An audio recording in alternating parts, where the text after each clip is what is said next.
Shifokorlar sizga aytmagan 3 ta umuman ishlamaydigan dietalar. Uchinchisi eng ko'p qilinadigan dieta. Xo'p, birinchisi bu faqatgina kun davomida grechka va kefir bilan ozish.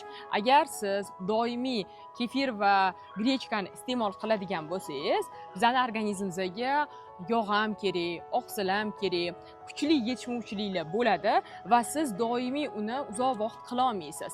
Ikkinchisi bo'lsa bu kaloriya hisoblash.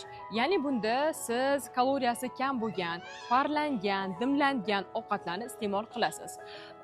O'zi bunaqa ovqatlar o'sha bemaza bo'lgani uchun uzoq vaqt qila olmaysiz va majburlab parlangan, dimlangan, kam kaloriyali ovqatlarni iste'mol qilganingizda bunda mushak to'qimasidan ketadi va terlaringiz osilib, sifatsiz ozishingiz mumkin. Uchinchisi bo'lsa bu 5 mahalli kam-kamdan ovqatlanish. Agar siz 5 mahal ovqatlanadigan bo'lsangiz, kuniga 5 mahal insuliningiz ko'tariladi va bu bo'lsa insulin rezistentligiga olib keladi va suvdan tashqari barcha iste'mol qilayotgan ichimliklaringiz, mahsulotlaringiz, ovqatlaringiz faqatgina zapas yog'larga aylanadi.